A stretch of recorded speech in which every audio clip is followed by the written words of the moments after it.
I hate Black History Month. It's not that I hate Black history, it's this, I hate the idea of segregating it into 1 month, separate from all other history.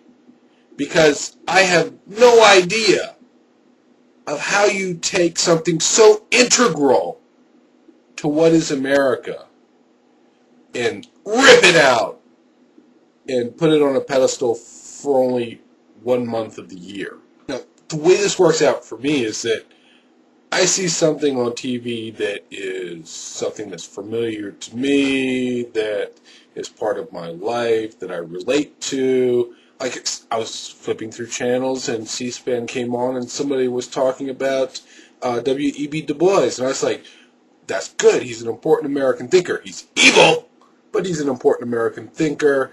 It's good that they have somebody talking about him. Oh, it's February! Otherwise, they wouldn't even talk about him.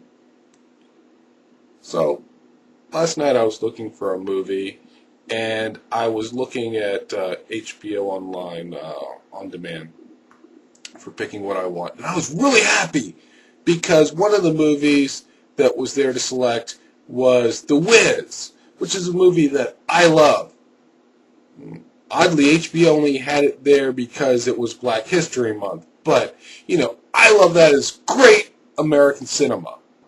In my personal opinion, The Wiz is a much better movie than The Wizard of Oz. You might disagree, and I can accept the fact that you're wrong. I love The Wiz. When I was a kid, saw the movie, had the soundtrack. We even went downtown to the Warner Theater, saw the play. What's not to love about The Wiz? Seeing this movie now as an adult, with the full perspective of the knowledge that I've developed since then, I respect this movie now as a work of art even more than I did as a kid.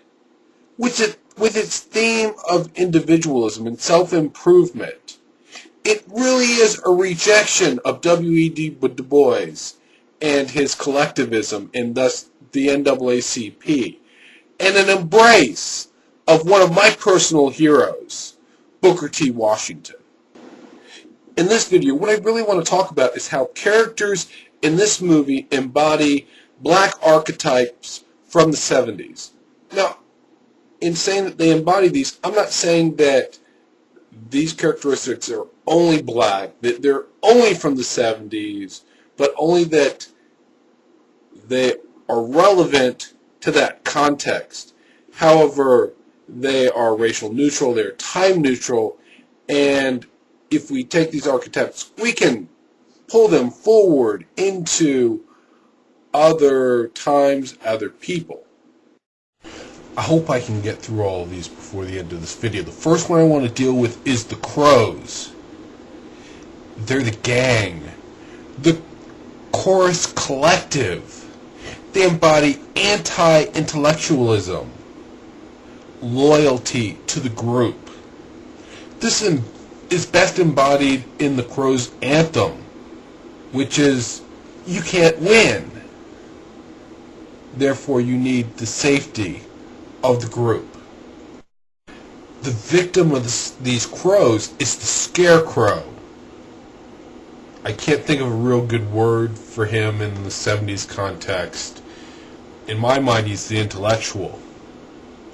But, I don't know, using words in the past, he's the Poindexter. He's the Uncle Tom. He's the one that, by thinking and using his mind and acting as an individual, is acting white. It's despicable. I've known so many people that have been victimized by this. If I had the crows in my grasp, I'd rip their throats out. Through the course of the story, the Scarecrow comes down off of his perch. He comes down to the ground. He becomes integrated with reality. He starts interacting with the things around him. Instead of being that person that would pull the quotes out of his stuffing and read what other people had said, he became a person that interacted with his reality, thought, came up with original ideas. The next character I wanted to talk about was the Tinman. In the parlance of the day, he was the hustler. Today, he might be called the player. He so portrayed and pursued values that were not real that he became incapable of valuing. Not only valuing things, but incapable of valuing people. Through the course of the story, in his relationship with Dorothy and his other companions, he learns to value them as individuals, and thus he develops the heart that he thought he was missing. The next character is the lion. In the parlance of the day, he was militant, since maybe we'd call him the thug or the pimp. Hard on the outside, inconsequential, nothing, soft, lacking courage on the inside. Through the story, through his valuing of his companions, he developed something which he lacked: integrity. The next character is the Wiz. So who's the Wiz? He's the politician. Look at when they get to the Emerald City. All the people dancing around in green, and then all of a sudden the speaker comes on and says, "The Wiz decide green ain't cool no more. Y'all are red now." And then everybody's red, and they're all dissing green, and they're like, "Green ain't nothing. Red's the shit, man." And then as they're dancing around and they're red, the Wiz changes his mind. It's like, "Yo, y'all, it's gold now." And then they're all like, "Shit, red, it's gold." It's like they're a bunch of political sheeple that just get the word from on high about what the issues are or what's important, and then they just repeat it and echo it and don't think for themselves. Now, in my mind, when I think about the Wiz, I think about Mayor for Life, Marion, the bitch set me up Barry. But in your locality, you might have your own Paul that you fit in there.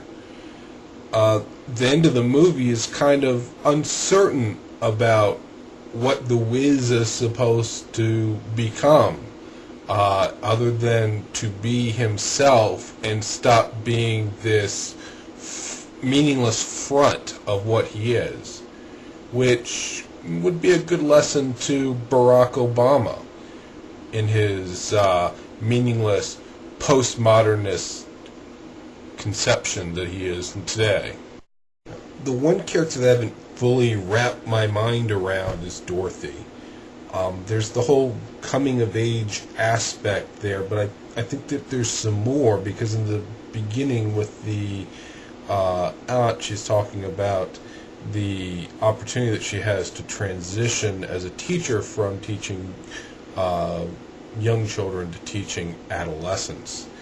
And really, I see a lot in here in terms of these other characters that Dorothy acts as a catalyst for the development of, that fits in with that theme of her personally maturing and embracing that challenge of what then was viewed as a problem and lacking, and some places today still is. I don't want to turn this into another rant against public school teachers, so let me just close by acknowledging one aspect of this movie that I haven't had time to touch on yet, and that's that it begins with one of the most familiar, one of the most touching and sentimental scenes of a family that I can remember from movies, and for that, I really enjoy it. So if you have not seen this movie, you need to hunt it down, grab it, devour it, consume it, because it surely is a joy.